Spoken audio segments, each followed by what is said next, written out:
C'est Tropic Marché, on vous attend, on vous accueille, on est ouvert. Jambon, Tropic Marché. Boudin, Tropic Marché. Aka, Tropic Marché. Piment, Tropic Marché. On a des ignames blanc, igname France, igname jaune, avocat, patate douce, des cives, persil, banane, christophine, riz, haricots, la pâtisserie, le poisson, le lambi. Attention, c'est Tropic Marché, on vous attend, on vous accueille, on est ouvert. Venez chez Tropic Marché, joyeux Noël, bonne fête, venez fêter et puis nous. Tropic Marché, on vous attend, joyeux Noël.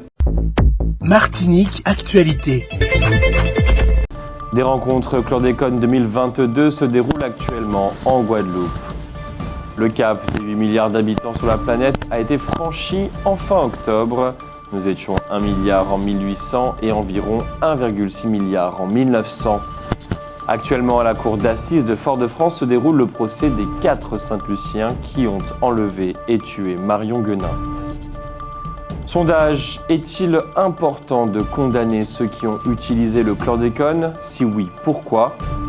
Et votre savoir et réfléchir ce soir parlera de nos ancêtres qui ont su accélérer l'histoire et nous. Pour avoir des dents blanches et enlever les taches, frottez vos dents avec la chair d'un citron, mais une fois par semaine maximum pour ne pas abîmer l'émail. Aujourd'hui, la qualité de l'air est moyenne.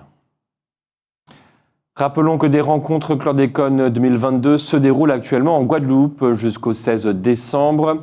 Il s'agit d'identifier les conséquences de la pollution et d'y remédier.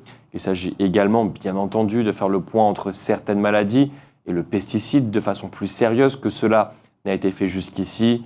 Il s'agit enfin de savoir ce qu'il faut faire à l'avenir, puisqu'il est avéré qu'une partie non négligeable des sols martiniquais et guadeloupéens sont pollués par le chlordécone.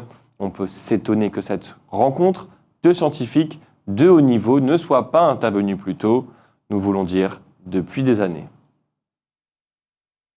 Rappelons également qu'à l'issue d'un concours doté de 5 500 000 € organisé par l'Agence nationale de la recherche, la CTM et la région Guadeloupe, 6 projets ont été retenus qui visent à dépolluer les sols et à atténuer l'exposition de la population à ce pesticide. L'arrivée ici pour 5 mois d'un préfet spécialement en charge de la sécurité s'accompagne d'une recrudescence de l'activité des forces de gendarmerie. Il est vrai désormais plus nombreuses dans notre pays. Le week-end dernier, 10 personnes ont été interpellées, dont une avec un revolver, pour des faits de violence, y compris contre les forces de l'ordre. Notons que hier, lundi, à Saint-Joseph, 2 hommes à moto ont tiré sur des gendarmes qui effectuaient un banal contrôle routier. Ils se sont enfuis à pied. Des moyens importants ont été mobilisés pour les retrouver, sans succès pour l'instant. Le cap des 8 milliards d'habitants sur la planète a été franchi en fin octobre. Nous étions 1 milliard en 1800 et environ 1,6 milliard en 1900. Les chiffres avancés pour 2050 sont alarmants, avec une perspective de 10 milliards d'habitants. Dès lors, nombre de questions apparaissent, notamment celles de l'enfantement et de la façon dont nous devons faire évoluer nos modes de vie.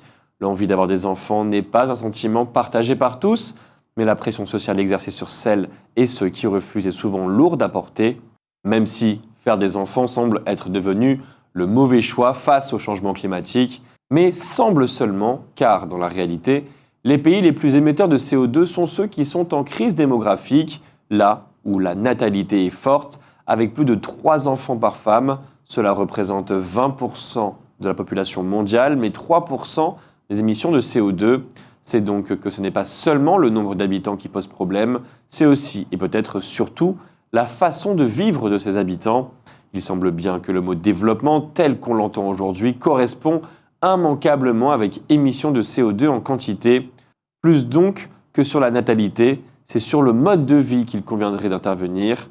Mais l'homme est-il aujourd'hui en capacité d'inventer un autre modèle de développement que celui qu'il connaît aujourd'hui ?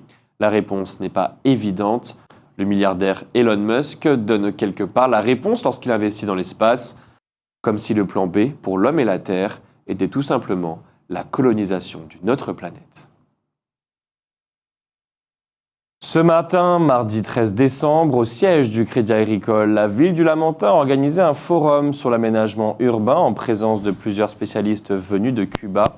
Thème de la rencontre, du Malécon aux berges du Calbassier. Actuellement, à la cour d'assises de Fort-de-France se déroule le procès des 4 Saint-Luciens qui ont enlevé et tué Marion Génin, une opticienne française résidant en Martinique. Un seul des accusés est présent à l'audience. Sainte-Lucie a refusé d'en extrader 2 autres, un refus qui aura peut-être le mérite de faire comprendre à un certain nombre de Martiniquais que la proximité géographique ne suffit pas pour sceller de vrais liens d'amitié, qu'il ne suffit pas d'être voisin ou voisine pour être frère et sœur, ou même tout simplement pour être amis. Moins d'1 an après l'entrée en vigueur de l'interdiction des emballages plastiques autour de certains fruits et légumes, le Conseil d'État a annulé vendredi dernier le décret d'application qu'il juge illégal. Il a demandé à l'État d'écrire un nouveau texte. Depuis le 1er janvier 2022, de nombreux fruits et légumes frais non transformés comme les courgettes, poivrons, concombres, pommes, oranges ne pouvaient plus être vendus sous emballage plastique. Le décret d'application de cette mesure était paru en octobre 2021 et fixait notamment des tolérances d'emballage plastique jusqu'en 2026 pour les plus fragiles, comme par exemple les fruits rouges. C'est précisément ce calendrier progressif qui a été jugé illégal par la plus haute instance administrative, saisie notamment par les industriels du plastique. Selon elle, l'État a outrepassé le mandat qui lui avait été fixé dans le cadre de la loi relative à la lutte contre le gaspillage et à l'économie circulaire. Cette dernière avait en effet confié au gouvernement la tâche de lister les seuls fruits et légumes présentant un risque de détérioration s'ils étaient vendus en vrac, afin qu'ils échappent à l'interdiction d'emballage plastique de façon définitive. Or, dans le décret d'application, le gouvernement a non seulement inclus dans sa liste des fruits et légumes ne présentant pas nécessairement de risque de détérioration, mais a en plus fixé pour... Dont Eva Kaili, vice-présidente du Parlement européen, ont été arrêtées et mises en prison à Bruxelles à l'issue de perquisitions à leur domicile. Elles sont accusées de s'être fait acheter par le Qatar au moment où ce pays avait besoin de l'Europe pour obtenir l'organisation de la Coupe du monde de football. Plus récemment, ces députés européens l'ont également soutenu lorsqu'il était accusé d'avoir laissé mourir de nombreux ouvriers pendant la construction des infrastructures nécessaires à l'organisation de ces Jeux. Ces députés n'ont pas pu bénéficier de l'immunité parlementaire parce qu'ils ont été pris en flagrant délit. C'est-à-dire que l'on a retrouvé des sommes extrêmement importantes à leur domicile. L'enquête vise des faits de corruption et de blanchiment d'argent en bande organisée. Ce week-end, la Ligue de tennis a organisé son premier tournoi paddle P250 dames et P500 messieurs Martinique-Guyane au centre de Ligue Germain Sumbo. 10 équipes dames et 22 équipes messieurs étaient engagées pour cette compétition, dont 11 joueurs venus représenter la Ligue de Guyane. Depuis les années 1970, une logistique gestionnaire s'est progressivement appliquée à l'hôpital public. Le concept d'hôpital-entreprise est difficilement compatible avec le maintien d'un réel service public hospitalier qui soigne chacun selon ses besoins au moindre coût pour la collectivité. Or, ont été mis en place des tarifs pour chaque acte ainsi que la T2A, c'est-à-dire qu'en fonction de son niveau d'activité, chaque établissement reçoit une part du budget hospitalier voté par le Parlement. Du coup, les directeurs d'hôpitaux cherchent à faire le maximum d'actes au risque d'entraîner une dégradation des soins en détériorant les conditions de travail. La hausse des effectifs n'a pas accompagné l'augmentation du volume de soins et l'investissement dans les hôpitaux est insuffisant pour assurer un bon entretien. Résultat, à partir de 2017, le volume de soins délivrés à l'hôpital public a commencé à ralentir et 75 000 lits ont été supprimés en 16 ans. Parallèlement, le recours à l'ambulatoire s'est accéléré, à tel point que le ministère de la Santé lui-même estime que le plafond a été atteint dans ce domaine, d'autant que l'ambulatoire suppose une très bonne prise en charge à la ville et des conditions de vie décentes pour les patients. À l'inverse, les cliniques privées, qui comptent 25% du total des lits, accueillent, elles, de plus en plus de patients. La Cour des comptes relève cependant que les séjours y sont programmés et qu'elles pratiquent beaucoup la chirurgie ambulatoire. Elles maintiennent ainsi leur rentabilité et les dépassements d'honoraires des médecins qui y exercent ont augmenté de 31% en 5 ans. L'hôpital public, lui, se charge des chirurgies complexes, des maladies infectieuses, du VIH ou de la toxicologie. Aujourd'hui, la France compte moins de 6 lits pour 1000 habitants, tous établissements confondus, contre 8 en Allemagne, par exemple, et alors que la norme internationale est de 6 à 8 patients par infirmière, on en compte actuellement en France 12 à 15.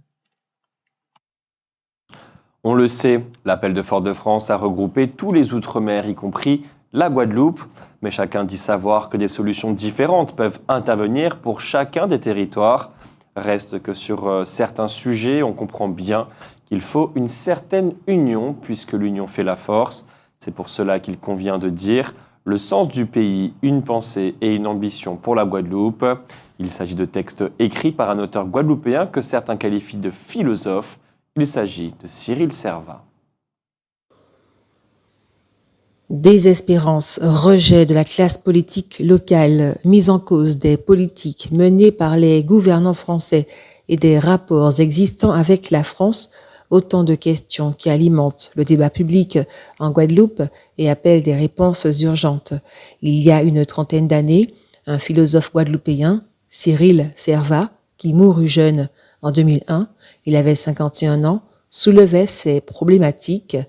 Dans la revue Études guadeloupéennes, il proposait des pistes de réflexion permettant à la Guadeloupe de sortir de ce qu'il appelait l'état de colonie départementalisée. En particulier, un article, Le sens du pays, paru en 1994, marqua les esprits par sa pertinence et la finesse de son analyse. C'est, disent certains, une référence incontournable dans le cadre du débat nécessaire sur le présent et l'avenir de la Guadeloupe. Cela intéresse aussi forcément la Martinique. L'essentiel des idées de Cyril Servat vient d'être compilé dans un livre publié par les éditions L'Harmattan. La vague de Covid-19 se propage rapidement en Chine à la suite de la décision du gouvernement d'abandonner sa stratégie zéro Covid. On le sait, mercredi, les autorités sanitaires chinoises ont annoncé un assouplissement général des restrictions sanitaires après des manifestations de colère et aussi dans l'espoir de relancer la deuxième économie de la planète asphyxiée par les restrictions.